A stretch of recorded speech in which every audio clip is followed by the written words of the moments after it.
safe for sure. Do you think the Liquid lineup is for real? Are they going to be one of the best teams? The thing is, right, like this is another thing after Brazil, like everyone was like memeing on Liquid saying they're finished, they're done, and then Safe came out in his interview and was kind of just like, he was very open in his interview. He was not trash talking, but he was, saying he doesn't agree with Redguard, the IGL, saying he doesn't agree with the coach.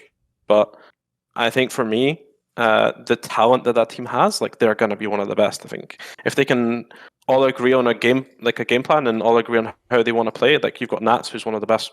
I mean, like Nats, Safe, Yampi, they're all insane players, and then you've got Redguard as well, who's one of, if not one of the best IGLs in Europe. So, and Soulcast as well. Like people always give Soulcast a lot of hate, but I think it's unjustified sometimes. He's a really good teammate.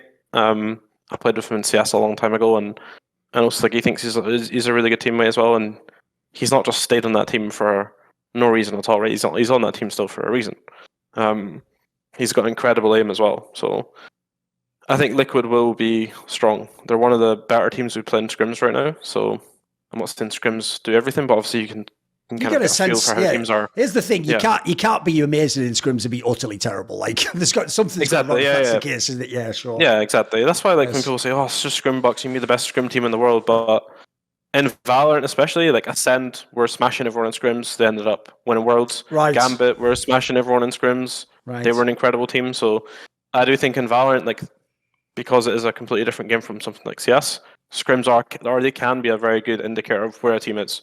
Fair enough. And if you come up against Liquid and you were trouncing them 24 and it felt like they had no idea what they were doing, you would be like, okay, maybe this team's going to struggle. But they're a very good team when we play them. They have so much individual skill. So I think also like, sorry.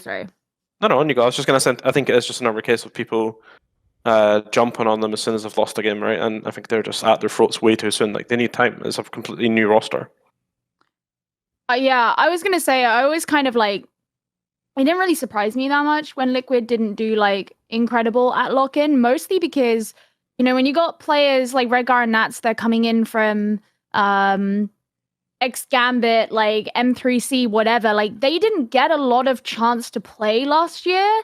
And they also obviously like probably like in terms of like the tumult going on in their lives because of all the political shit that happened, like, and they're still being kind of held to the same exaltation that they were after stage 3 in 2021 because people know that these players are really, really skilled. Like, that it's still going to just take them a little bit of time to like warm up while also synergizing with a new team. Like, I feel like that's a situation where I feel like it's not too hard to see that you need to cut them some slack a little bit at the very beginning because like while they're still super talented players, this is like, it's not like they've been playing for the entirety of 2022 at like the highest level, like a lot of these other players in the partnership teams have been. And it's not for lack of skill, it's more just been situational, but they're still going to need some time to build that back up, right?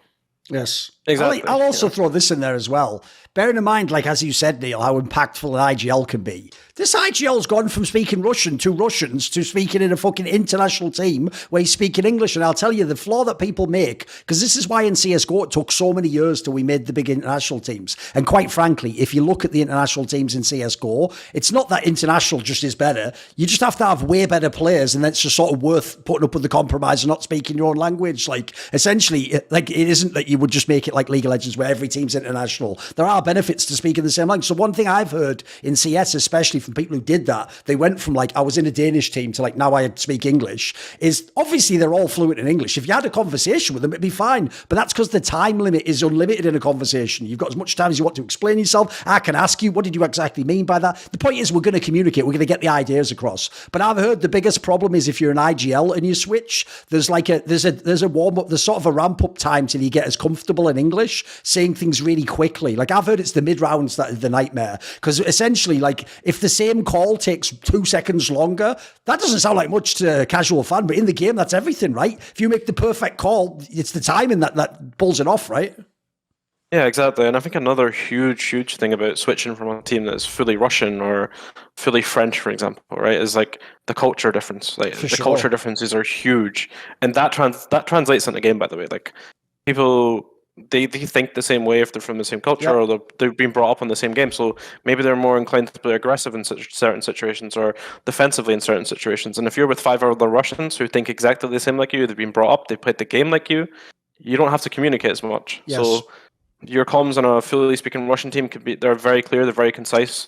You Yep. don't have to speak as much. It's almost like a shorthand, right? You don't have to say it all; they know what you mean. Yeah, exactly. Yes. And they also will understand how Redgar's been IGL, and so he's leaving all of that, coming Yep. to a team that I don't know how Liquid was built, but I still think the best way to build a team is you get an IGL and then he picks the players. And as a coach, you kind of like help facilitate that. You want to obviously you want good players who fit your style, but at the end of the day, it's the players that are playing. It's the IGL who's going to be leading the team when it gets on the server. So whether he's had the chance to kind of like pinpoint the players he wants, other than that, I don't know. So that's another thing people need to consider.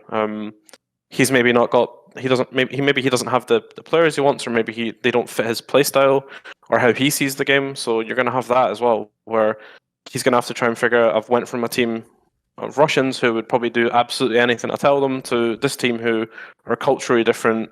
They've got a completely different game style. They believe the way they want to play is right, whereas I believe this way is. It's going to take a lot of time and a lot of like giving and taking, and someone's going to have to compromise. And when they do that, like they're going to be incredible, I think. So maybe it won't even happen in this split. They still have their ex-IGL still on the team.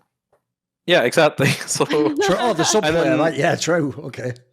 Yeah, so it's like and they have Yampy as well, you mean, right? Yeah, they have Yampy. Yeah, they have Yampy. Yeah, that's true. And then I also think Safe was helping, or at least is very vocal about how right. Yeah, like a secondary caller. Sees the game. Right.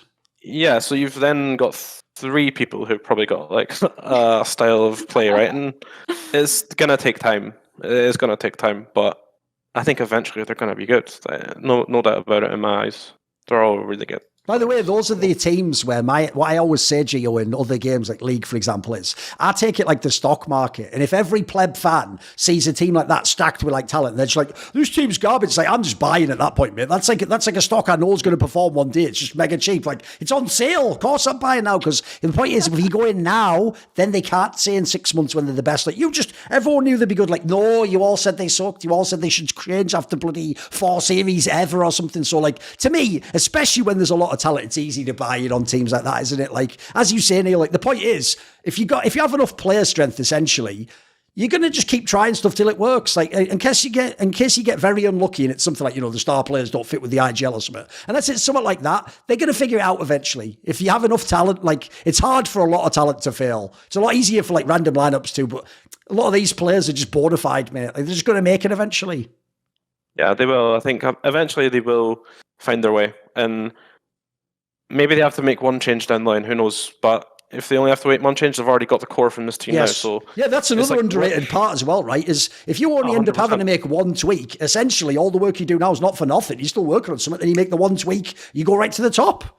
You don't have to start at scratch, guys. You're not kicking the whole team, Yeah, I mean, look at Navi and look at Fnatic, right? Like, yes. Fnatic's core's changed a bit, but they've gradually changed it over the space of since Valorant came out. They've kept the same core and they've maybe made 1 or 2 changes to the core, but they've kept their leader. They have the same values as a team. Everyone's buying into those values when they join. It's just going to take time to bond, basically. So, see more cool, funny, interesting clips based on topics from my content? Well, subscribe to this channel then, or, be a pleb and don't.